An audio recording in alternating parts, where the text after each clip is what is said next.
이 시간 우리에게 주신 하나님의 말씀은 시편 1편 1절에서 6절입니다. 복 있는 사람은 악인들의 꾀를 따르지 아니하며 죄인들의 길에 서지 아니하며 오만한 자들의 자리에 앉지 아니하고 오직 여호와의 율법을 즐거워하여 그의 율법을 주야로 묵상하는도다.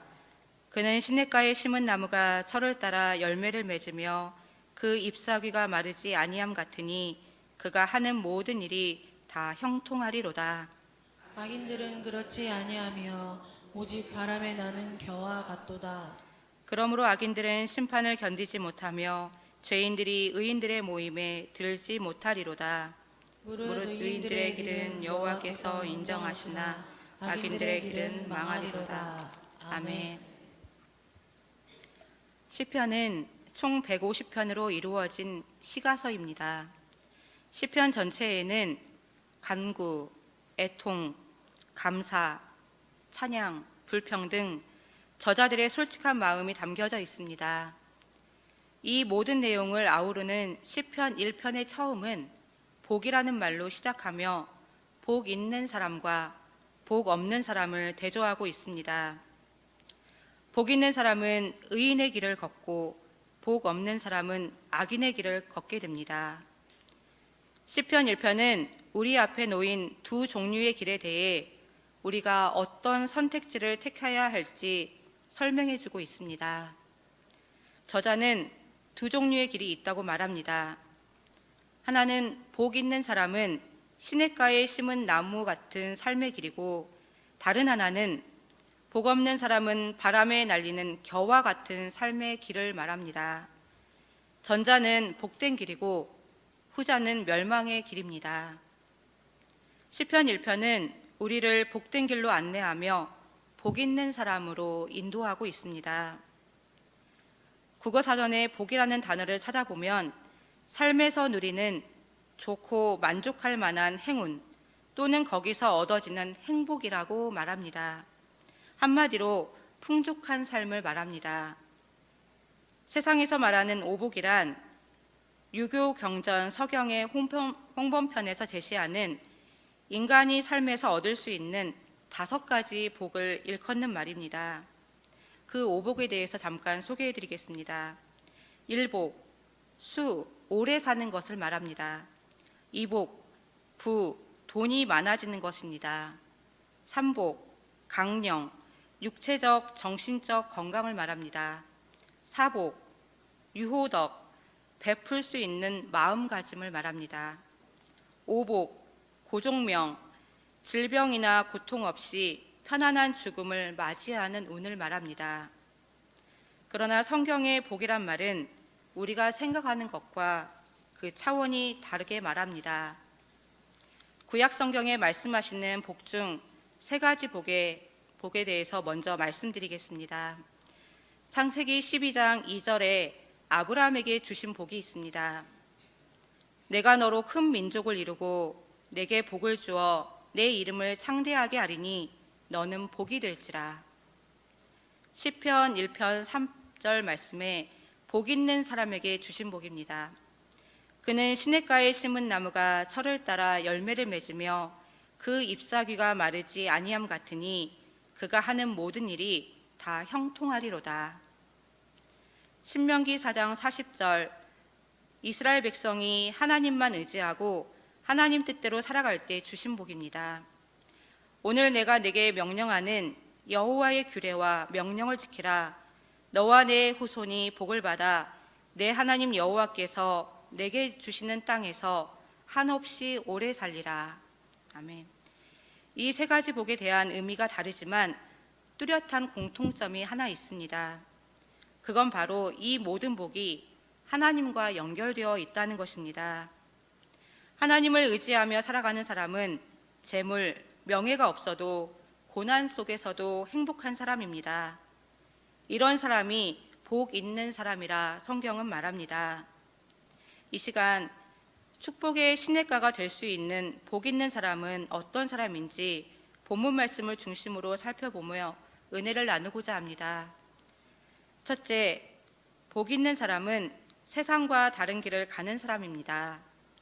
본문 1절 말씀입니다. 복 있는 사람은 악인들의 꾀를 따르지 아니하며 죄인들의 길에 서지 아니하며 오만한 자들의 자리에 앉지 아니하고. 여기서 복 있는 사람은 단수 한 명으로 되어 있고 세상을 따르는 사람들은 복수, 악인들 여러 명으로 말하고 있습니다. 우리가 세상 속에서 살아갈 때 예수님을 믿지 않는 사람들이 우리 주위에 둘러 있을 때가 많습니다. 복 있는 사람은 그 속에서도 악인의 꾀를 쫓지 아니하고 죄인의 길에 서지 않고 오만한 자의 자리에 앉지 않고 악인의 유혹에 넘어가지 않고 곁길로 가지 않습니다. 구약에 이러한 삶을 산 사람 요셉이 있습니다. 요셉은 아버지 야곱의 사랑을 받았지만 형들의 미움으로 애굽의 노예로 팔려가게 되었습니다. 그의 삶에는 많은 고난과 박해가 있었지만 그는 어려움에 처할 때마다 자신을 도우시는 하나님이 계심을 믿었습니다. 그러기에 어디를 가든 무엇을 하든 하나님의 마음으로 살았습니다. 하나님께서는 요셉의 이러한 마음을 아시고 악을 선으로 바꿔주셨고 종으로 팔려와서 감옥살이까지 했던 그를 애굽의 총리가 되게 하셨습니다. 하나님의 뜻대로 산 요셉이 받은 축복은 창세기 39장 2절 상반절 말씀에 여호와께서 요셉과 함께 하심으로 그가 형통한 자가 되어. 하나님은 하나님의 뜻대로 순종하며 따르는 사람의 삶을 형통케 해주십니다. 그러기에 우리는 본문에 복 있는 사람과 같이 악인들의 꾀를 따르지 않고 하나님의 말씀대로 살아가야 합니다. 죄인들의 길에 서지 아니하고 구별된 하나님의 자녀로서 거룩한 삶을 살아가야 합니다. 오만한 자들의 자리에 앉지 아니하며 하나님의 말씀에 순종하며 살아가야 합니다. 둘째는 복 있는 사람은 하나님의 말씀을 따르는 사람입니다. 본문 2절 말씀입니다. 오직 여호와의 율법을 즐거워하여 그의 율법을 주야로 묵상하는도다.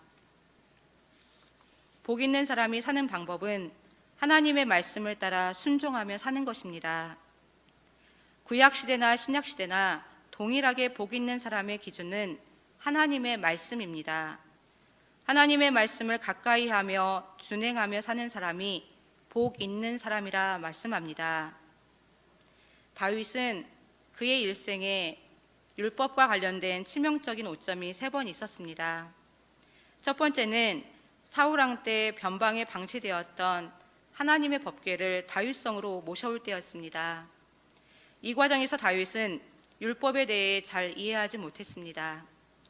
하나님의 법궤는 레위인들만 어깨에 메고 운반해야 한다는 것을 그는 잊고 수레로 옮기다가 소가 뛰는 바람에 법궤가 움직였습니다. 수레를 몰던 우사가 법궤가 땅에 떨어질까 하여 손을 펴서 법궤를 붙들어서 사망하는 사고가 일어났습니다. 막 왕위에 올랐던 다윗에게 이 사건은 큰 타격이 될 수밖에 없었습니다. 후에 다윗은 자신의 잘못을 깨닫고 다시 법궤를 모셔오게 됩니다. 둘째는 밧세바 사건입니다. 우리아의 아내 밧세바와의 간음입니다. 다윗은 자신의 간음죄를 숨기기 위해 밧세바의 남편 우리아를 전투에 보내 전사케 하였습니다. 다윗은 10계명에 있는 간음과 살인하지 말라라는 계명을 어겨 그로 인해 간음으로 태어난 아이가 죽고 아들 압살롬이 반역을 일으키게 됩니다. 셋째는 율법에 금지했던 인구조사를 하였습니다. 다윗은 통치 말년에 자신의 힘으로 나라를 다스려 보고자 하는 욕망이 생겨 인구조사를 실시하게 됩니다. 그로 인해 하나님께 징계를 받아 이스라엘 전역에 3일간의 전염병으로 7만 명의 백성이 죽게 되었습니다. 삶의 오점이 있던 다윗은 평생을 율법을 지키며 살고자 노력하였습니다. 다윗은 그의 삶에 실패한 일도 많았고 고난도 참 많았습니다. 그러나 하나님의 말씀을 따라 살았고 하나님께서 기뻐하시는 일을 많이 행함으로 하나님께서 다윗에게 이렇게 축복하셨습니다. 열왕기하 18장 7절입니다. 여호와께서 그와 함께 하심에 그가 어디로 가든지 형통하였더라. 세 번째로, 복 있는 사람은 시냇가에 심겨진 나무와 같은 삶을 누립니다. 본문 3절 말씀을 다 같이 읽겠습니다. 저는 시냇가에 심은 나무가 시절을 쫓아 과실을 맺으며 그 잎사귀가 마르지 아니함 같으니 그 행사 형통하리로다. 아멘. 복 있는 사람을 시냇가에 심겨진 나무로 표현했습니다. 팔레스타인은 황량하고 메마른 광야 사막지대입니다. 이런 환경 속에서 시냇가에 심겨진 나무는 그야말로 행복한 나무입니다. 시냇가에 심겨진 나무는 사시사철 푸르고 시절을 쫓아 과실을 맺을 수 있습니다. 시냇가에 심겨져 과실을 맺은 나무, 이것이 하나님의 말씀을 소중히 생각하고 열심히 배우고 순종하며 살아가는 사람들의 모습입니다. 하나님의 말씀에 뿌리 내린 사람은 주님이 모든 사람을 사랑하신 것처럼 예수님의 사랑을 배우고 나누고 그 사랑을 전달합니다. 하나님의 말씀에 뿌리를 둔 사람은 복음의 기쁨을 누리며 살아갑니다. 시냇가에 심겨진 나무는 늘 수분이 공급되듯이 하나님께 뿌리를 깊이 내린 사람은 하나님께서 늘 새음을 공급해 주시고 은혜를 더하여 주실 줄 믿습니다. 성도 여러분, 하나님의 말씀을 묵상하며 그 말씀에 뿌리 내린 사람은 복 있는 사람입니다. 하나님께서는 하나님의 자녀인 우리에게 복 주시기를 원하고 계십니다. 우리가 하나님의 말씀을 즐거워하며 말씀을 묵상하며 말씀 안에서 하나님의 뜻을 깨닫고 순종하며 살아갈 때 복 있는 사람으로 세워주시고 축복하여 주실 줄 믿습니다. 히브리서 6장 14절 말씀 다 같이 읽겠습니다. 이르시되 내가 반드시 너에게 복주고 복주며 너를 번성하게 하고 번성하게 하리라 하셨더니, 예레미야 17장 7절 8절 말씀 같이 읽겠습니다. 그러나 무릇 여호와를 의지하며 여호와를 의뢰하는 그 사람은 복을 받을 것이라. 그는 물가에 심어진 나무가 그 뿌리를 강변에 뻗치고 더위가 올지라도 두려워하지 아니하며 그 잎이 청청하며 가무는 해에도 걱정이 없고 결실이 그치지 아니함 같으리라. 아멘. 성도 여러분, 복 있는 사람은 악한 자, 오만한 자들과의 사귐과 교제를 하기보다 혼자서 하나님과 사귀며 하나님의 말씀을 묵상하기를 즐거워하는 사람입니다. 내 생각보다 하나님의 말씀을 듣고 순종함이 우선이며 하나님의 말씀대로 살려고 노력하는 성품을 몸에 익히려고 하는 사람입니다. 시간이 날 때마다 말씀을 묵상하며 말씀을 가지고 세상 속에서 실천하며 살아가는 사람입니다. 복 있는 사람은 하나님께서 그의 삶을 인정해 주시며 그가 가는 길에 함께하여 주시며 지키시고 형통케 하여 주실 줄 믿습니다. 저와 여러 성도님들, 시냇가에 심겨진 나무가 사시사철 푸르고 마르지 않는 것처럼 우리도 하나님만 의지하며 말씀대로 살아갈 때 우리의 삶, 우리의 가정, 우리가 있는 곳에 하나님께서 크신 복으로 축복하여 주실 줄 믿습니다. 하나님, 우리들의 삶이 하나님 기뻐하시는 삶이 되기를 원합니다. 예수님처럼 섬기는 삶, 하나님의 말씀을 가까이 하고 묵상하며 주신 말씀을 실천하기를 즐거워하는 삶, 하나님의 성전에 거하기를 사모하는 삶을 살게 하여 주옵소서. 오늘 주신 말씀을 기억하며 온 성도 복 있는 사람의 삶으로 하나님의 축복을 받아 물가에 심겨진 나무와 같이 삶이 풍요롭고 형통케 하여 주옵소서. 이 시간 하나님 앞에 여러 가지 기도 제목을 가지고 나온 성도들의 기도를 들어주옵시고 하나님의 시간에 하나님의 뜻에 맞게 응답하여 주옵소서. 부안제일교회의 여러 가지 문제를 아시는 하나님, 온 성도 하나님의 도우심을 바라보며 한마음으로 기도하게 하여 주옵소서. 교회 학교의 어린이, 청소년, 청년들이 교회와 가정에서 하나님의 말씀으로 잘 양육되어지며 하나님이 주신 비전을 가지고 자랄 수 있도록 축복하여 주옵소서. 이제는 예배를 마치고 각자의 처소로 돌아갑니다.